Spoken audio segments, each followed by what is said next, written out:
You can unmute yourself. Hi. Hi there. Hi. So Hi. I was just wondering, when I imagine myself to be borderless, or when I feel into my borderlessness, I can really sense that. But then when I rub my skin, it feels very much like there's still a massive border around me. And I was just wondering if you kind of speak to that. Well, when you rub your skin and then you said, I feel there's a massive border around me. So, where is this me at that moment? Is it in that inside a body or? Yeah, exactly. So, just a quick experiment. Close your eyes and rub your skin. Where are you in relationship to that sensation? Mm, Just innocently, like, are you in that sensation? Are you outside the sensation? Are you at a distance from the sensation? kind of both. Hmm. But what in that experience of this, touching of hand on hand, or skin on skin, what in that experience tells you that I am bordered? It's very substantial and alive, that sensation, but you are that which perceives that sensation, right? Yes. You're that which perceives the sound of Ellen's voice, right? Yes. So that which perceives the sound of Ellen's voice and the sensation, Mm. how do you know that it has borders? How do you know that this sensation indicates its borders?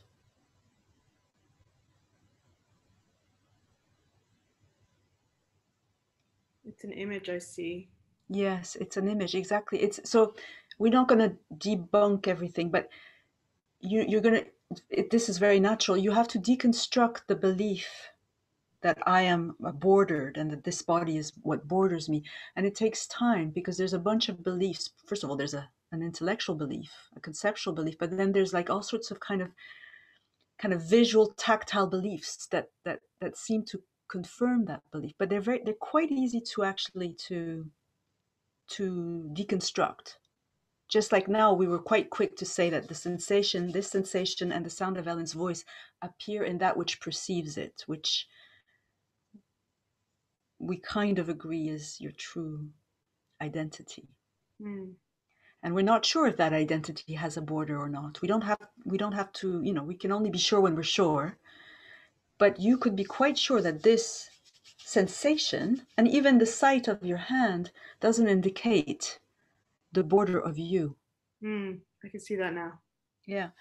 It We'll leave it for now, Marie. It's Maria, right? But this is a kind of very important aspect of purifying our feeling tactile experience of the belief in separation. And it's a very exciting one because it's generous. It gives back immediately. As soon as we challenge some of these kind of conditioned beliefs with our tactile sense, we're met with the truth. It's because it's the truth, because the truth is the truth, and it's easy and innocent. Mm.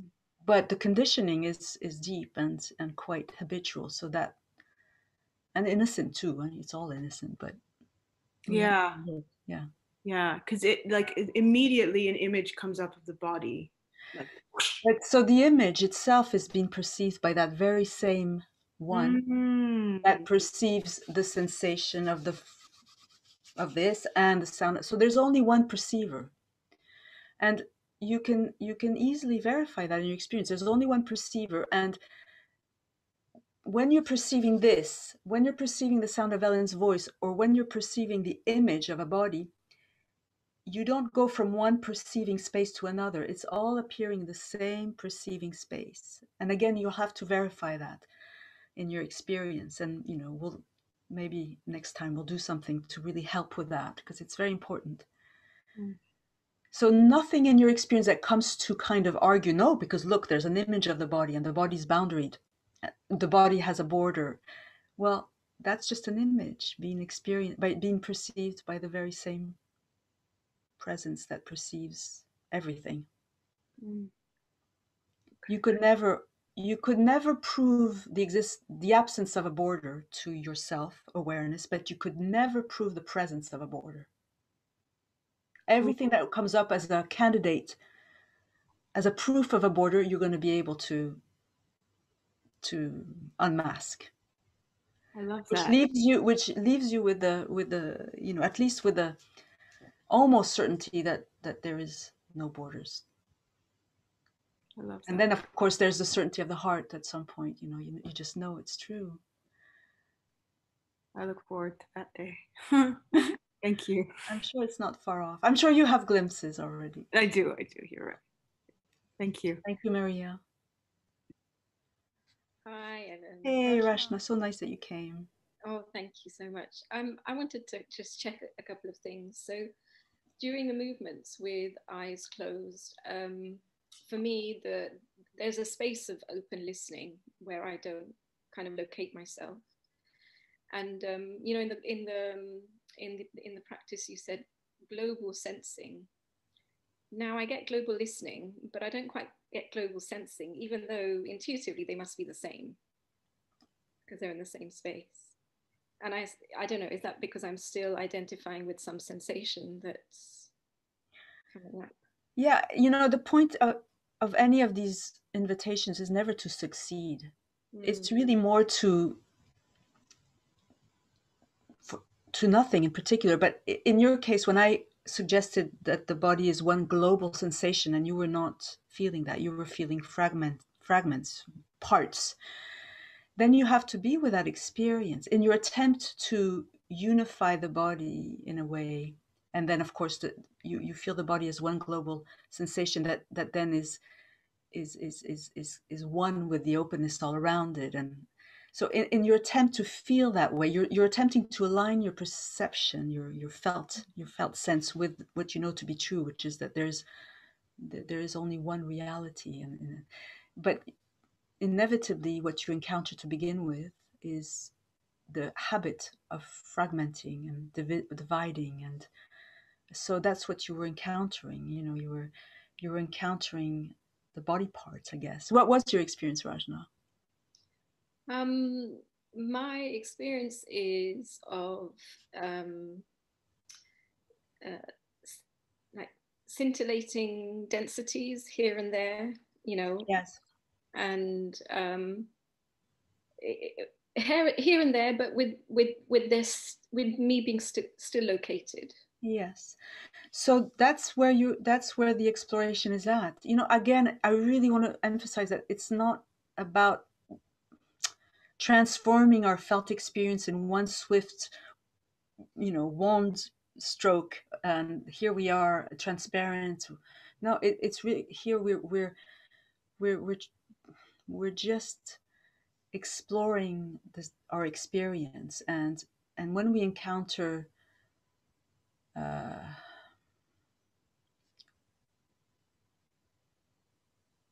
what we come to identify as layers of separation, although when we're working with the body, it's so subtle, and as you're describing just now, it's subtle. They're little. Sometimes they're barely there. Sometimes they're less subtle.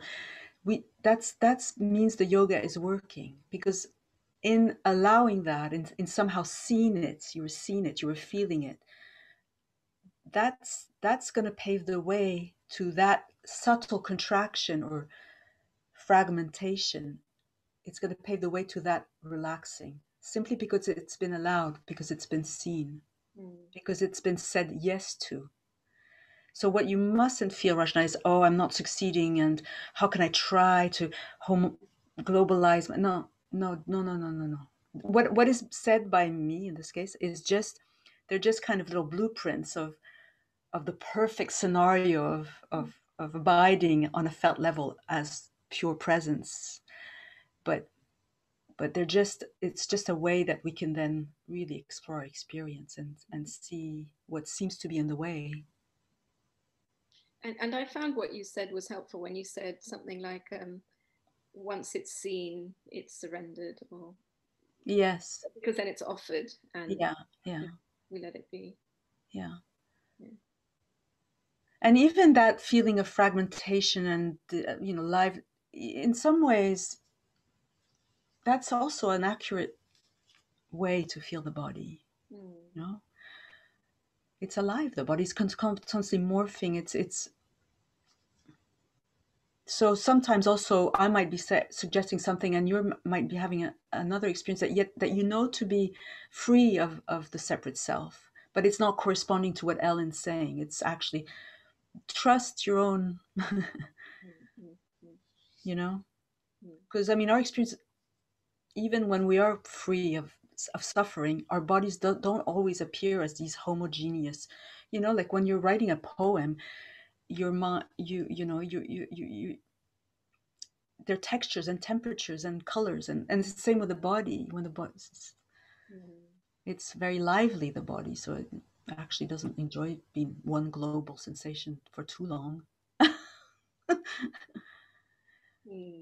No, that's lovely. But it's fabric. You see, I think the homogeneous global sensation is a way for us to get in touch with the fact that the substance of the body is reality, is awareness, and that is homogeneous in the sense that there's only one substance to everything.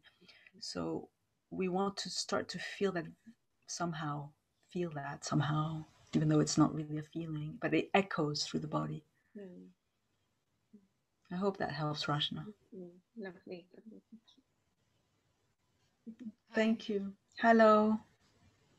When you were talking to Maria, I really felt like this rubbing the hands is just happening in this vastness of consciousness or whatever. But for me, it always puzzles me why, for example, I feel this rubbing of my hands and I don't feel the rubbing of your hands. And this really is confusing and feeding this idea of the separate self. Mm-hmm. Awareness is perceiving. Where did you go? Bogomila's rubbing of the hands, Ellen's rubbing. Awareness is perceiving everything. But Bogomila isn't. Bogomila is definitely limited. Mm-hmm.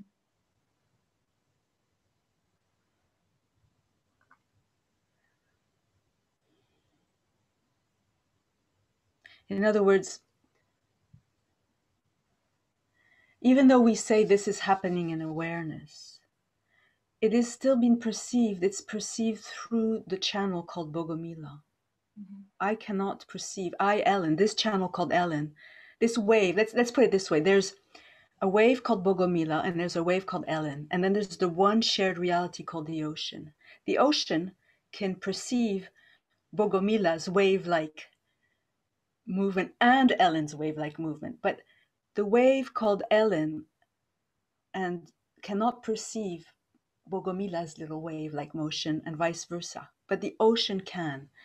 So it's as if in manifesting in the ocean, in manifesting itself as these two shapes, and of course there's many more, it divides itself, and in doing that, it kind of chooses. It's a kind of sacrifice that it's gonna also in that it's gonna have to also know the experience of not knowing everything.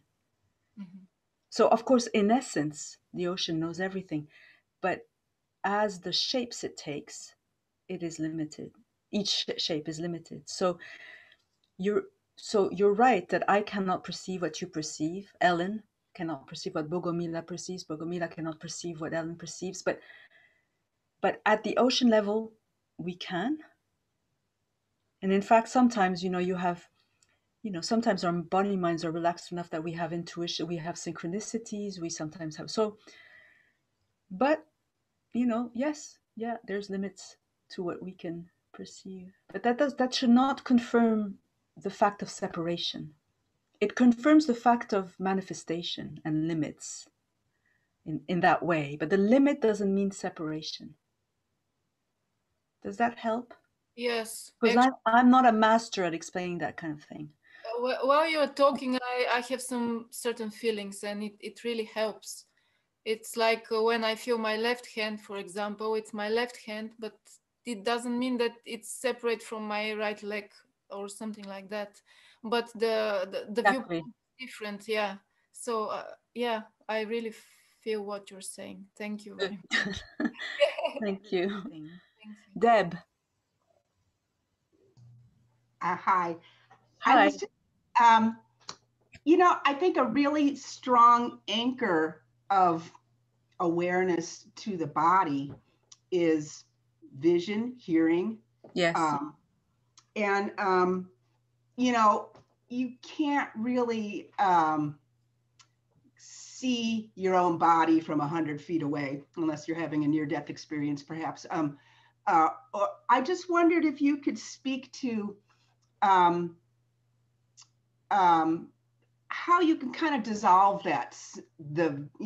It's one thing to dissolve sensation when you've got your eyes closed and you can imagine not being in the location of the body, but it seems like vision really locates you right in the head. And yeah, I think it would be better to do it through an experiential, but it's a bit like we were talking earlier with, I can't remember, somebody, when we were doing this and we were the sound of Ellen's voice. So the visual perception, you can play with closing and opening your eyes, and closing your eyes and establishing that you are the openness in which the sound of Ellen's voice happens and the sensations of your bodies happen. Then you open your eyes slowly, and here comes a visual perception, and it also arises in openness. Of course, the conditioned habit is, as soon as the visual perception appears, I locate myself behind the eyes as the kind of onlooker.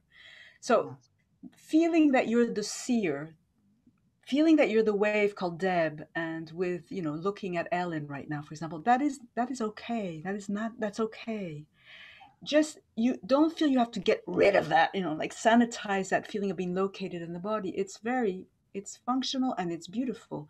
The only thing that needs to relax is the feeling that your reality or your essence is separate from Ellen's.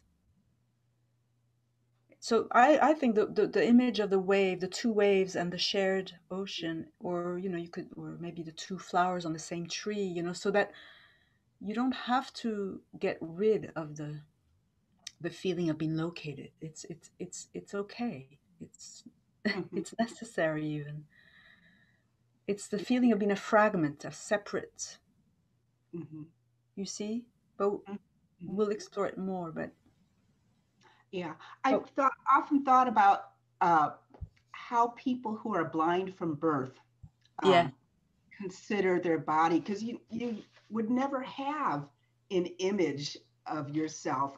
It would always be but you would probably have some other image of yourself on some level.